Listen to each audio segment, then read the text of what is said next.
Massachusetts, first in the nation in marriage equality. Home of our favorite daughter, Dr. Jill Stein, and the next President of the United States, we cast one vote for Kent Mesplay, one vote for Harley Mickelson, and 9 votes for Dr. Jill Stein. Good job. Okay, of course. The real reason why they deliver the line of fear is because they know that the Greens represent change and that we are competition, and they do not want us to take root anywhere in this country. Safe states, swing states, doesn't matter. They don't want competition. They're not afraid of the Republicans. They're not afraid of losing. They lose all the time.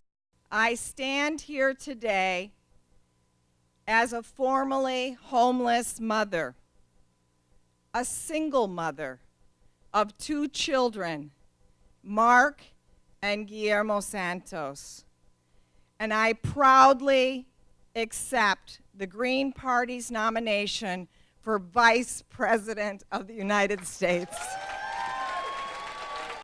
Something just didn't seem right to me, especially that day when I had to tell my 9-year-old son, Mark, that we were no longer going to be living in an apartment.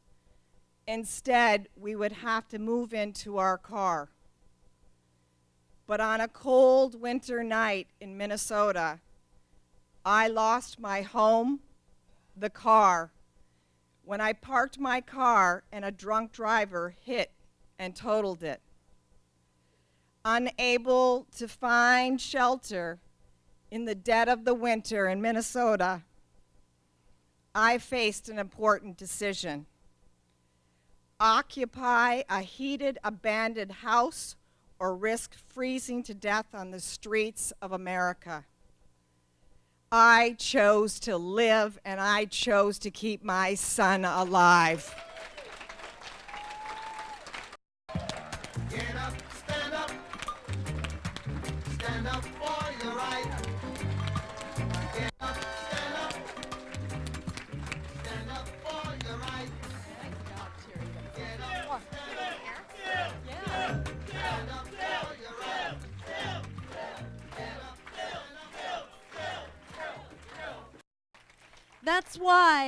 That's why I now say that I'm practicing political medicine, because it's the mother of all illnesses, and we gotta fix this one to fix everything else that ails us.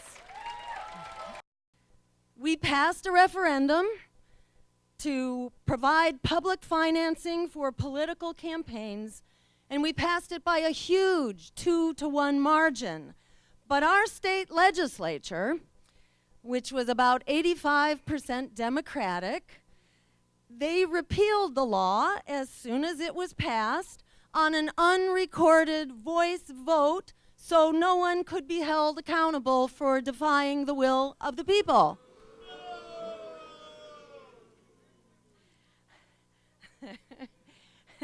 And that was my real wake-up call, that if we want to change the broken political system, what we need is not just a new law or a new lobbying effort or a fresh face in the same old corrupt system. We need a new, unbought political party that can put people of integrity into office, because voting for either Wall Street candidate, for Mitt Romney or for Barack Obama, gives a mandate for 4 more years of corporate rule. Every vote they receive is an endorsement of the deadly trajectory that we are on for the American people and the planet.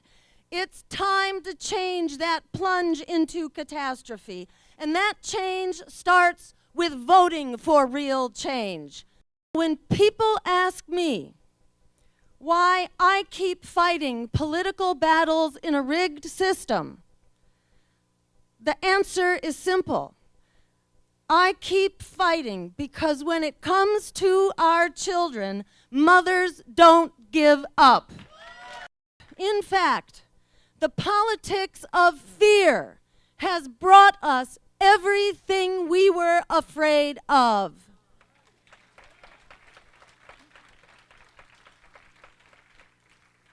What democracy needs is not fear and silence, but voices and values. It's time to answer the politics of fear with the politics of courage. We signal to the world that we, the people, the 99%, have taken the stage, political stage, once more in the United States of America. We will take the lead in our campaign as in our democracy. We will create an unstoppable movement, and we won't rest until we have turned the White House into a greenhouse.